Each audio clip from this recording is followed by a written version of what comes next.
Over the years, when I came back to Bimini, I've noticed that there's been a lot of trash on our beach and that it is needed to be cleaned. Bimini is the gateway to the Bahamas, but it's not beautiful if it's dirty. I realized that it was so much that I could have done it by myself. I'm Captain Neil Holland, a senior consultant at the UN and the director of OA360.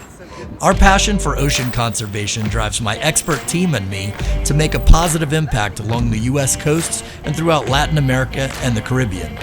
With a background in international development and environmental initiatives, I'm dedicated to fostering coastal stewardship and protecting our precious marine ecosystems. So join me as we work together to create lasting change for our oceans.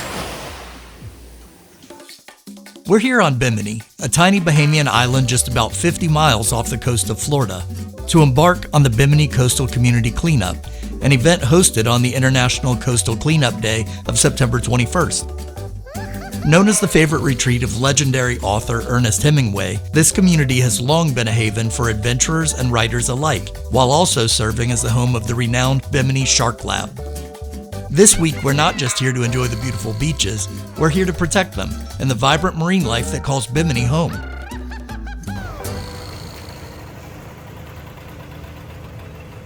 When we first arrived, we head down south to meet up with Matt from the Shark Lab. Thank you, bro. Do you know what it costs to take the taxi? But before we arrived, we found some plastic floating in the water that had clearly been there a long time. Feel the texture of it? Look how easily it's breaking in my hands. Look, when could you ever go to a fast food restaurant and crumble a spoon or a knife or fork in your hands like that? That's how fast it goes to ocean plastics, becomes consumed by marine life, and then enters our food systems. And we get to eat it too. And really shows why it's so important that we're working with volunteers to get this stuff out of the water, you know? Yeah, I mean, who knows how many of those are out there still, you know? That's right. Thank you, buddy. How you doing this morning?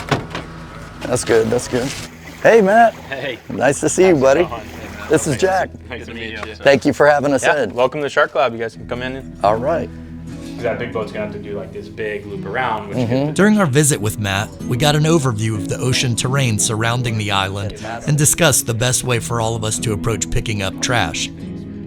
They expected to be able to We also got a great crash course into the critical role that sharks play in maintaining healthy ocean ecosystems. understanding the importance of like these good functioning ecosystems for a whole host of species. Yeah, it's really valuable for people and local residents who, like, this is their backyard, to understand just how unique and special, you know, this place is. You know, it's cool. As we toured the back beach area overlooking the Great Bahama Bay, This is our, Matt pointed out the alarming beach amount of area. visible trash that often Looking washes straight ashore. south over, like, His the first-hand Great Bahama Bay. observations highlighted the urgent need for all action. down there. Because we're right on the Gulf Stream, a lot of it like depends on high tide, low tide, getting stuff pushed in and off of the bank of the Gulf Stream. Gotcha. Reminding us that every cleanup effort counts in protecting these beautiful waters and the life they support. That's really interesting. I'm seeing bottles and bottle caps, Yeah. food containers, shoe soles, all kinds of stuff. So. As Matt spoke about the devastating effects of trash and plastic on marine ecosystems, a curious lemon shark glided by, as if to remind us that our efforts aren't just for us, they're for all the marine life that call these waters home. Later, we had the privilege of meeting the rest of the Shark Lab team, where we exchanged ideas and shared our plans for the cleanup event. Yeah, so we're excited about it and really looking forward to a good event here at Bimini. Collaborating with local partners who navigate these waters daily is crucial to maximizing our impact and ensuring the mission endures long after we're gone. With our mission clear, we wrapped up the day and got some much-needed rest, ready to dive into a few more days of preparation before the big marine debris cleanup event.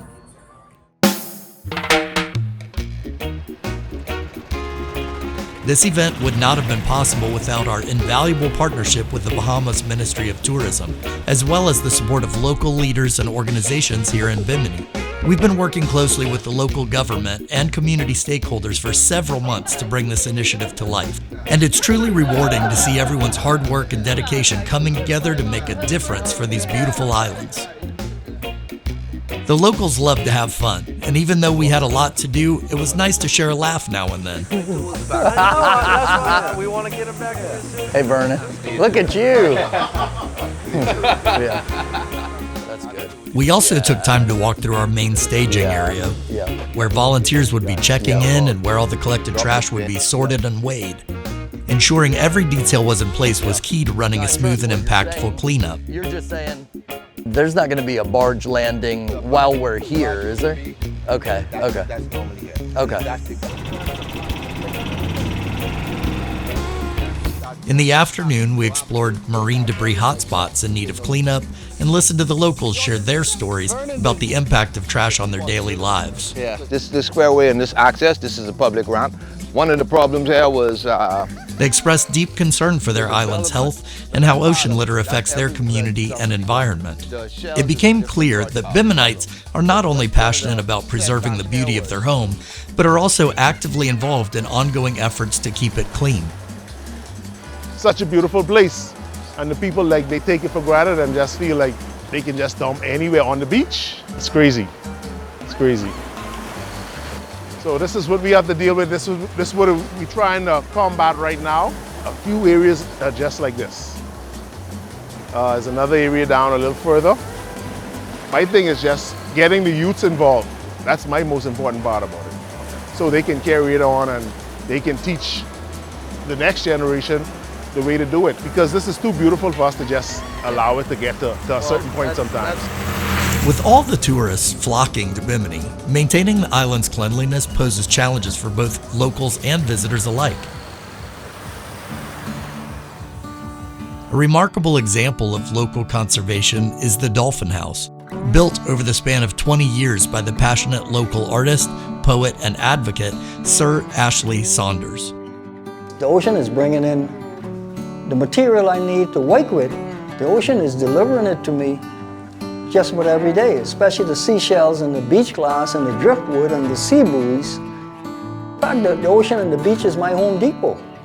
You look at the rail, is rolling along like the ocean, and this is 1 year's work. Ashley has created this stunning monument using entirely reclaimed materials, what some might refer to as trash. The driftwood above our head is from the ocean, and who knows where it's from. His dedication to artistry and the environment beautifully showcases how discarded items can be transformed into something meaningful and inspiring. We hope our cleanup event can promote the value, reuse, and recycling of ocean-bound debris, just as the Dolphin House does.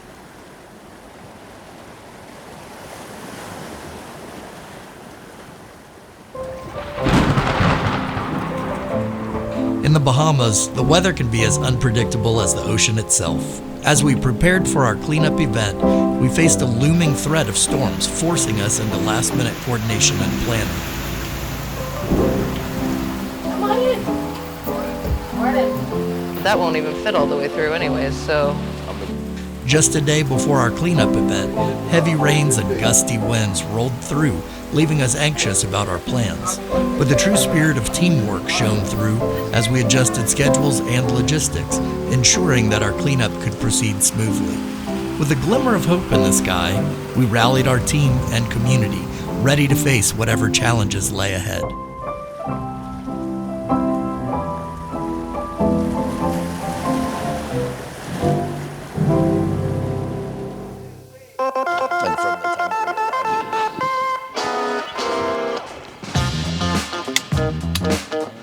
Shall we go up another? I think we're just gonna put it right next to it, more or less.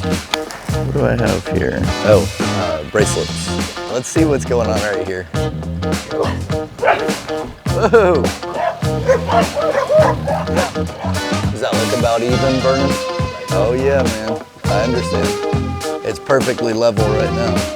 That right side just slunk down a little bit.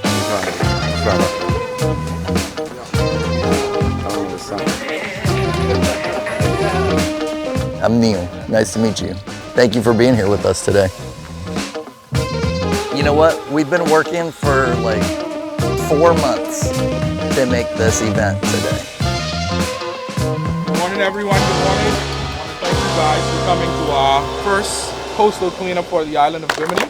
Good morning, all. Good morning. I mean, this does my heart well. This is something we've needed for a long time. Our cleanup event was pushed forward in partnership with the help of local representatives, the Bahamas Ministry of Tourism, and the Bimini Global Sustainable Tourism Council. Their mission is focused on sustainable initiatives that honor the island's heritage, culture, and legacy. Volunteers carefully searched through roadsides, parks, and beaches, clearing debris washed ashore by the tides or left by visitors. We even managed to get some local teenagers to join in. What prompted you to come out today? I just wanted to help the community. Many areas of the island are only accessible by boat, so the Bimini Scuba Center and the Shark Lab set out to the most remote parts of the island. It's a booby cover. The north of the island consists of mangrove forest, shallow seagrass meadows, and is completely untouched by development. However, it still had an astounding amount of trash delivered by the tides. My face back. Getting lots and piles of trash off these spill. I'm excited about it and I'm happy about it. They found so much debris they had to radio the scuba center team to meet them to pick up 12 full bags of trash so they could make room in their boat to keep cleaning. It was amazing to see how everyone collaborated and worked together for our common goal to get as much trash as we could. The Shark Lab team split into two groups. There's a glove. One searched for trash in the open water, finding pieces of plastic and styrofoam carried on the ocean currents. The other team found a small boat that had capsized. Two people got in the water to secure a line to the boat, and after about 45 minutes, they were able to tow it back to shore. In the end, we picked up over 6,000 pounds of trash, which filled an entire dumpster. The work we're doing in Bimini is just one piece of OA360's global mission. What happens here reflects the challenges faced by coastal communities everywhere. By focusing on Bimini, we're not just cleaning up one island, we're showcasing how local efforts can inspire and drive change on a worldwide scale. It's about connecting communities, sharing solutions, and reminding us all that every shoreline is part of the same ocean. Stay up to date on our upcoming cleanup events by visiting oceanaid360.org. This cleanup event would not have been possible without the support of our sponsors, and want to thank everyone involved, especially the Bimini Big Game Club, Virgin Voyages, and Neil Watson Scuba Center.